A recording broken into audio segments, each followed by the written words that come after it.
Yeah, yeah. What they say? I'm so divine, I'm so divine. Imperfection, perfection, my presence shines. My mental's parasailing maritime. They say I'm destined to read the palm line. Yeah, I'm so divine, I'm so divine.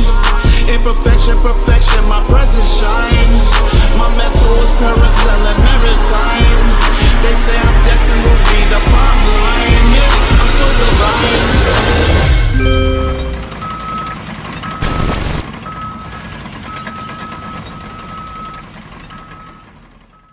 Welcome to H.G.R.G.club. What's going on, fellas? Another episode. We're here again. My man DT, Just Jerry. What's going on, partner? What's going on? What's going on? What's happening? DT, what's good, man? You still with us? I'm out here in these streets, bye. You better be out here in these streets, bro. You better hit the streets hard. I'm trying out here. Yeah, for sure. I'm here. I'm here with my best friend Lance. Oh, best friends. Best friends. This guy with this bestie shit, man. If you watch the episode, you know what's going on right now. It's like a soap opera. Yeah. It's like a novella. You know what I'm saying? But listen, guys, we're back with another one. Our other best friend, Grant Cardone. You know, my question to you guys and to the audience out there is, did he lie? Did he lie? Before we get into it right now, just check out the clip real quick and we'll go right back to you. My house is $17 million. Let me tell you up front, I know it's overpriced, so don't even bother telling. It was overpriced when I bought it. I paid more than Ben Affleck did. It's $17 million for a house that needs a new roof. Bathtub in my wife's room. There ain't a bathtub, just a bathroom. I have mold coming in the garage, in the kitchen, and on the north side of the garage, there is mold and rot in the walls. I'm thinking that anybody that buys this old raggedy ass house is going to pay too much. And they did. Paid $17,100,000, tore the house down to the studs. Spent another $15 million on it. They wanted $1 million discount from me. They paid $23 million for the house next door. 23 and 17 is 40, plus 15 is $55 million in two houses. And their names are the Waltons. They own a company called Walmart's. And me giving the Walmart family $1 million discount would be stupid. No, he didn't lie, bro. He did not. He definitely. Nah, he definitely. Well, listen. Before we really deep dive into it, right? When you think of Grant Cardone, you know, what's the first thing that comes to mind, DT?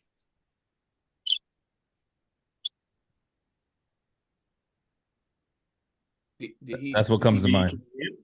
I was like, did he just mute you? He just mute you? Nah. Tell me what that was. When I think of him, I mean, obviously I respect his hustle. Like I said in the last episode, I don't know, episode 41, I believe it was. 42.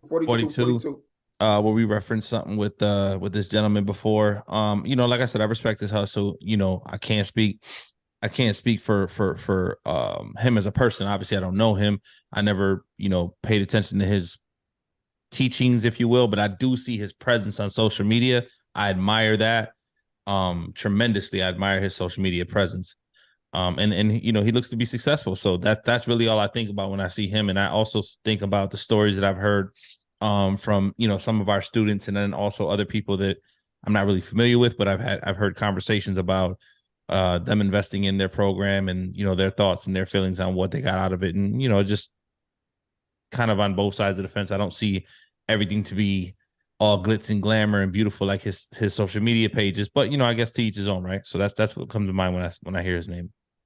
Just Jerry, what's the first thing that comes to your mind when you think about Grant Cardone? He's a fucking asshole. No, I'm just joking. Not so. What I think about Greg is he's a sales. Grant. Whatever his name is, man. He doesn't do anything for me, bro. I told you how Jerry feels about him already, huh? What I think about Grant is he's a salesman, man. He's just here to sell, make it look good, but there's a lot of cracks in his story. And if you read through the story and you read between the lines, you'll see it. Yes, sir. But if you're not in tune with it, then you're gonna know that you're gonna get caught a couple times, and you're gonna have to eat the bullet. So yeah, I'm with you, man. I think first thing I think of is mouthpiece. You know, he's persuasive. He's a good talker. You know, he knows how to catch the audience. You know, so with that being said, you know, and I was thinking about this earlier. Is he a real estate guy, or is he more like a salesman? You know, that's kind of my question. I say on my note. I mean, not to cut you, DT, is you can't deny that he's not a real estate guy. You can't deny it, because he knows his ins and outs. He knows his ins and outs. He knows the words, the lingo. He knows what he's doing in that field for himself. What he does to you, what he does for his customers, I can't tell you. Yeah. But for himself, he is a real estate guy. You can't take that from him. Yeah, my answer would be both. You know, he's a salesman and he's a real estate guy. And he's very good at salesman, and I would assume he's very good at real estate in the field that he plays in. You know, because I'm assuming the success speaks for itself. I don't know his life story. I don't know what he was born into, what he's, you know, been worked hard for, and you know, what's been handed to him. And I don't know how he's capitalized or multiplied his things. So I'm not speaking ignorantly, but I'd say he's very good at both, actually. I don't really have a negative thing to say about Mr. Cardone. What if I did, it would be just more so it's this, I guess the sales things kind of bothers me sometimes, but it's because I know, right? I'm in, you know, I understand what real estate looks like, and I understand the sales pitch, and you know what you're saying and what type of people you're targeting and how you're doing it. By having, you know, certain hip hop artists, you know, come to your seminars, and, you know, what you're doing in the dream you're selling. And I'm not saying it's like marginalizing certain peoples and genres or whatever the case may be, but I get it. Like, I see what you're doing. You're tapping into a different crowd, and you're utilizing these artists, and I would say kind of like pawnish. You know, you're kind of pawning them respectfly. You know what I mean? Because those artists are not pawned. You're I just see what you're playing. Yeah, I see the game. And again, if it's genuine, it's not negative. If it's genuine, it's positive. You know what I'm saying? And I don't know it to be negative or positive. So if there was something that would bother me, I guess it would be that. Well, I think he's a salesman 100%. I think he just utilizes real estate as his tool. Yeah, but I mean, you have to know real estate to use, like, you know, you can't be a car salesman. Yeah. I'm not saying he's not knowledgeable. Okay. Right. I'm not saying he's not knowledgeable in real estate 100%. Yeah. Right. But I think he's more of a salesman, because my thing is he's selling something, and what he's selling is real estate. But he's selling success in real estate. What I would like to know is how many people have been successful with Grant Cardone when it comes to real estate. So my issue, my kind of issue with Grant is, if you guys watched episode 42, he's telling you one thing, and this clip he's telling you another conversation. And if you do not really catch his audience and his spills and his salesman, you don't catch those two clips. So one hand you're like, yeah, and then a next audience will catch this clip and go, word, yeah. But we catch both of them. Right. So for example, the video audience background. Let me bring this together, please. Okay. So just Jerry's talking about, we came across a clip not too long ago saying that he rents his house. He would never buy a house. It's the dumbest investment you can do. You know, before you bring it back, the reason why I didn't give you all the information, guys, because I want you to watch episode 42. But Lance, do what you got to do. Right, but you should still go back and watch episode 42, right? You should go back and watch episode 42, but I want to bring them in and catch everybody up here. You know, so he says that, you know, it's almost mad to own your own property. You know, it's something he would never do. that he even rents. There's a video of his wife saying the same thing, so that she would never do that. Right. Then you get this clip. You sold your $17 million property to the Walmart family. How did you do that if you just rent, sir? I mean, listen, Grant, and I know DT is very big on not bashing people, and that's not what we're here to do. But I would love for you to come on the show and explain to us once again, how could you possibly do that? Explain to me the magic trick, how I could sell my property that I'm renting to any family. Yeah, but no, in his video, in the contradictory portion of it is in his video, he makes it very clear that he owns the property. He owns the $17 million property that the Walmart family is interested in, because the Walmart family is interested in buying the house next door and the house next door to that, and they're willing to spend, $55 million. And then his gripe is that I guess the Walmart family wanted a $1 million discount, and his thing was, why would I give the Walmart family $1 million discount? And that was like his stamp. Like, why would I give them $1 million discount? They don't need the $1 million discount. You know what I mean? And the audience, if you see the audience laughing, happy, go lucky. Yeah, exactly. They're like, you did right, Grant. Hell no, you don't give them a discount. That was their stance, The issue I have at hand is, if we're in the audience, we're calling bullshit. Yeah, bullshit. Yeah. That's the reason why we're not really calling bullshit. What we're doing is we're saying, got him. Gotcha. Gotta be quicker than that. Gotcha. You gotta be quicker than that. I got that's you. The only thing, though. Hey, Grant. Gotcha. Got him. You did it to yourself. Yeah. You did it to yourself, baby. Yeah. It wasn't me that said it. It wasn't just Jerry that said it. It was DT that said it. You said it. Yeah. You made it seem like renting a property was the wrong way to go, and then we made a video going, "Hey, listen, if you knew, that this is a way to start making money. Is a way to financial freedom. Whoa, wait a minute. Of course you can." It's kind of like the Andrew Tate thing, right?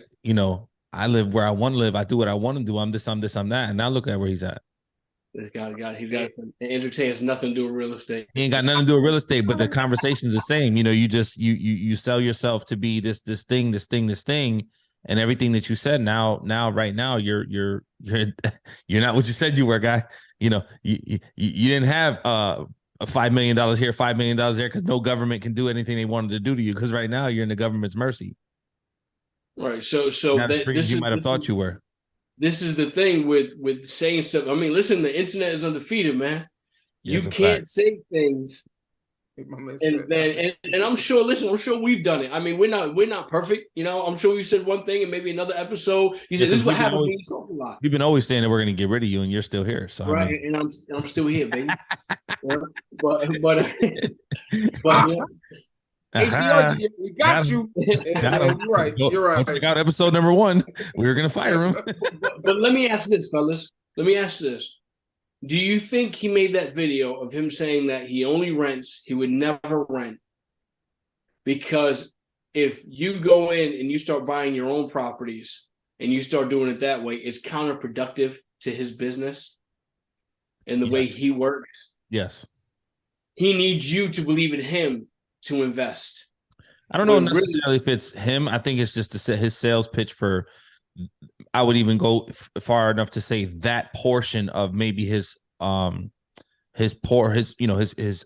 curriculum or his mentorship at that moment in time in that video was leaning and guiding students who he wanted to invest in, kind of like a hedge fund, or if you got $1,000, you invest this $1,000, we're going to buy this $700 million building, and you only invested $1,000, you're going to get 0.00003 return on that. And hey man, you should never own your own property, so that's why you're going to have to invest this $1,000 in this 0.00007 return is the best thing for you. So I think that was just part of that curriculum of his, of what he does. And then I don't know, maybe he was, he might have been going off, and the internet's undefeated. So that video that we saw of him owning that property, to his defense, it could be that that was something that he owned prior to him coming up with this curriculum, this program, this course, this mentorship that he's teaching. So now he's saying that, I might not have done it then, but now I'm doing it. You know what I'm saying? So I don't know. And I don't want you guys to speak about. We only gave you clips. We did our research. We also listened to the whole interview. We listened to everything. So we didn't just give you clips of what we got in the internet. We're giving you clips because we seen what he said, and we're like, bullshit. Yeah, bullshit. we know that he has sold previous properties. We know that he owned. We know that. And like I said, like I'm gonna piggyback off DT again. We're not here to bash people. That's really not what our channel is about. We're more about education. And of course, people that are green and whatnot, looking for a way. Obviously, H.G.R.G.club. Go visit us there, and we provide that opportunity, and we're big on that. But my thing is, you can have someone, Grant Cardone, his name is 100 times bigger than H.G.R.G. So people listen to him. 100 minus his carry the two. It's bigger than numbers. It's bigger than numbers. And the reality is that he has a lot of people's ears. So when he says rent, don't buy because of X, Y, and Z, people listen. Yeah. Even what's that podcast that we like? Big Business. Yeah. Those people listen to Grant Cardone 100%. Yeah. So when you say those things, these guys that go to Big Pocket, Big Business, Big Pocket, they really listen to what they're saying. Because we're not in Big Pocket as of right now. We're nobody. And we're like, bro, what are you talking about? Why are we renting where we live at? But because we don't get heard, he gets heard, and they do what they do. New investors do exactly what he says. So speaking of limits, let me ask you, that's a great point. It's a great segue. Is Grant Cardone for new investors, for green investors? You let him say, yeah. Yeah, of course. You need $1,000 or whatever, you get back $2 a year, investing with him, and that's obviously that's allegedly. I don't know the numbers you get back, but I don't hear any. The research I've done, I don't hear any success stories. That someone's become a millionaire with him, but not saying that hasn't happened. Right. But with that being said, DT, do you feel like he is for a green investor, a new investor? I mean, I don't know the totality of his vision of what he does, so I don't want to speak ignorantly. But to answer your question, I'm going to say no. And I'm going to say no because I'm going to compare what he does and what we do, right? So we are, we're kind of well-rounded, right? We can take on your new green investor, and then we can take on your seasoned investor who has an established portfolio. We could be beneficial to all aspects of that, right? And we as H.G.R.G.club. For him, I'm not sure that somebody who doesn't really have tons of experience is going to be the person that he's going to be able to help or benefit right away, right? They're not going to be able to take, I'd say, an aggressive approach to financial freedom right away by just investing, $1,000, $2,000, $3,000 into, a multi-million-dollar property in which you're going to get, minimal returns for. But I guess if you're in the game, you're in the game, and that's what he sells, right? This is your first $1,000 or $2,000, but when you're able to refinance and do this and invest $200,000-$300,000, now we can get you some decent returns, which I don't know what those numbers look like, so I don't want to speak ignorantly. But is he for your green newer investors? My answer would be no. Who is though? It would be H.G.R.G. And what we do works anywhere you are. So that's my answer. I tell you this right now. You go ahead and you're a new investor, right? And you go ahead and buy a multifamily property, and you move into that property, and you get your down payment is at such a great discounted price, and then you have somebody else paying the mortgage for you. And even when you get paid after a hard week of work, and you don't have to go ahead and put away some of that money for the mortgage or pay the mortgage at the end of the month, I'll tell you who's winning. Who's that? So I'll tell you this though. I don't know his courses. I don't know what he sells 100%, but I would say, yeah, he is. The reason why I say he is because if you get into it, wherever he's selling, and if you do it right, you might get some money. H.G.R.G makes you a winner off the first one, and you continue to win on the second and third and fourth, whatever it is. I'm not saying he's not doing anything. It's just that you don't win as much with H.G.R.G. With Grant. So I can't tell you no, he's not for the new guys. I would say you're not going to win 100% when you go with. How can you win when he middlemans everything?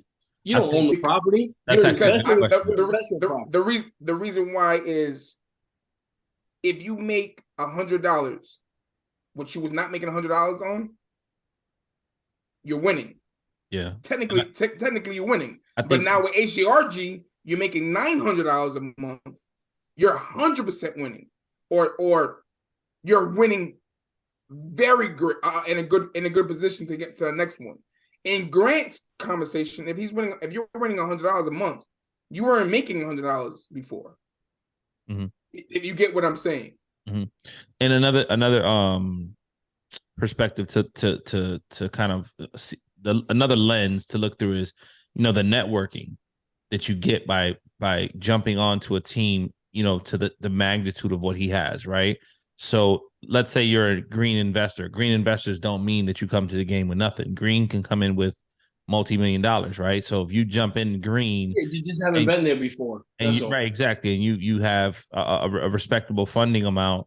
You're going to jump into the water with some aggressive and dope sharks, right? So now you're jumping in with people who are doing what they're doing, and you put yourself right in the same lane and playing field. Of course, they had to pay a pretty penny to get there, but nevertheless, that's networking, right? That's what people do for college, right? They pay hundreds of thousands of dollars of school loans, and essentially, what the best thing that you got out of college was your networking abilities. Yeah, so I think that the Cardone experience or whatever gives you that. If nothing, it gives you the networking ability. If you go in green with a respectable dollar amount in it, if you go in green and you're not quite affluent and you're coming in with limited funds or whatnot, I'm sure that there's some benefits to it. I'm sure they tease you with a bunch of exposure, teasing exposure, but there's really no substance.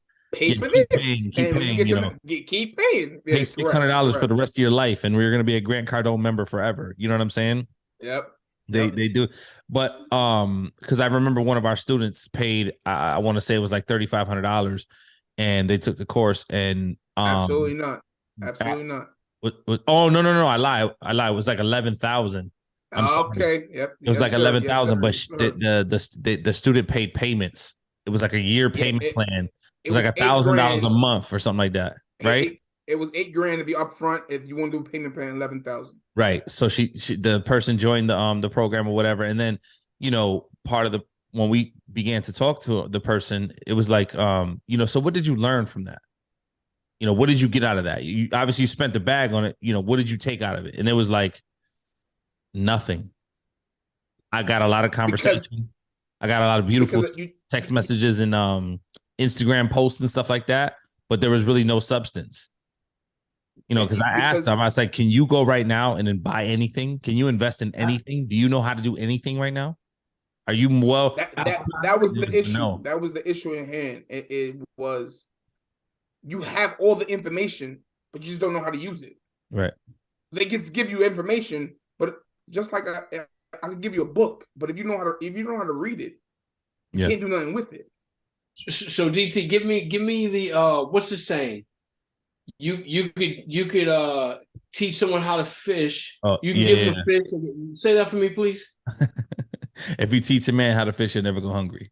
And what's the other part of that though? If you give him fish, he'll be hungry tomorrow. If you give a man a fish, he'll eat for a day. Yeah. If you teach him how to fish, he'll eat forever. Is that right? Yep. So I think Cardone likes the opposite of that. I don't think he wants to teach you how to fish. He doesn't want you to be self-sufficient. He wants you to be codependent. He wants to feed you, spoon feed you. You give me, I'll take care of this. Yeah. You give me, I'll find a deal. Yeah. You give me, don't worry, I'll break you off a little bit. You know what I'm saying? You give me, you don't have to worry about no headaches. No headaches, but no money. And that's all unless you're putting in a huge amount. You don't capitalize 100% if you have a middleman. if you have a middleman like H.G.R.G, 100%, we give you everybody. There's no middleman. We could be a middleman to help you out. But then work with you. Devil's advocate, if I get 100% of nothing, it's still nothing. If I get 1% of $1 billion, it's something, right? So there's that mentality as well. But nevertheless, at the end of the day, it's literally big bank take little bank. You got it takes money to make money. No matter who you're following, no matter what teaching, no matter what schooling, it's really how does it apply to you? How do you make it applicable? How do the people deliver it to you? What's the program look like? Is it managed? Is it tangible? Is it something that you can do? And when they told you can do it, was it really you when you invested in it? Because when they try to get you on the hook to invest in it, the conversations are one way. But then when you actually invest, is it the same?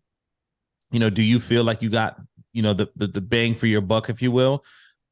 Did you end up buying a property? Are you now an investor? Are you seeing returns? I mean, that's the most obvious question. They're investor with Grant Cardone and 35,000 other people on a big ass, project.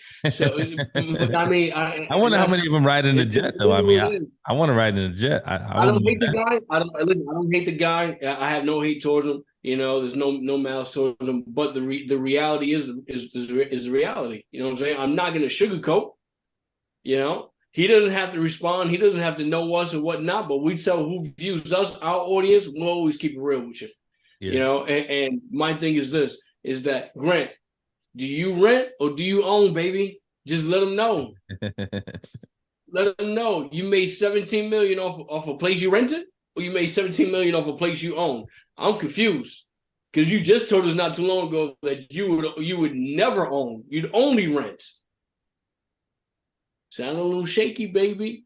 I mean, listen, any last words, DT? Just Jerry, I just wanted to touch on this real quick, show you guys the clip, and let you guys see, the contradiction here. If you're not all the way tuned in, go back to episode 42. Is it 42, fellas? Go back to episode 42, catch up, check out what we're talking about. And now you understand where we're coming from right now. But yeah. DT, you want to leave with anything? Yeah, episode 42, about 19 minutes and 22 seconds is when it starts. So if you go back, you go tap into that. I just circle back at the end of the day and whatever you learn from other people, I can't speak to, nor would I ever hate on or talk negative about. But what I will tell you is that H.G.R.G is where it's at. Tap in, tune in, HGRG.club, social medias, YouTube, like, subscribe, follow, talk to us. We talk back. These episodes this year, we're trying to change not just people that pay attention, students and alumni's lives, but we're trying to change a culture. So, pay attention, tune, tap in, be the first to do so. Be a trendsetter, be a bricklayer over here. So the invitation is yours. I would say if you're gonna learn from the right people, don't jump into everything. Don't jump into just the name. Understand it, research it. Grant is doing an amazing job for himself. Is he doing a great job for you guys? And that's the conversation. The conversation is, just do your research. Just do your research. I'm not bashing nobody. He's very successful. But do your research right, and H.G.R.G does. If you do your research on H.G.R.G, I think we're batting 100 out here, bro. We're batting 100. So, like DT say, subscribe, like, comment. We here. Yeah, HGRG.club. Like, subscribe, like these fellas just said, and we'll see you on the next one, baby. Salute.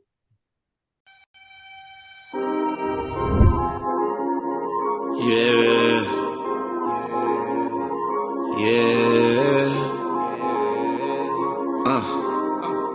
What they say? I'm so divine. I'm so divine. Imperfection, perfection, my presence shines. My mental's parasailing maritime. They say I'm destined to read the palm line. Yeah, I'm so divine. I'm so divine. Imperfection, perfection, my presence shines. My mental's parasailing maritime. They say I'm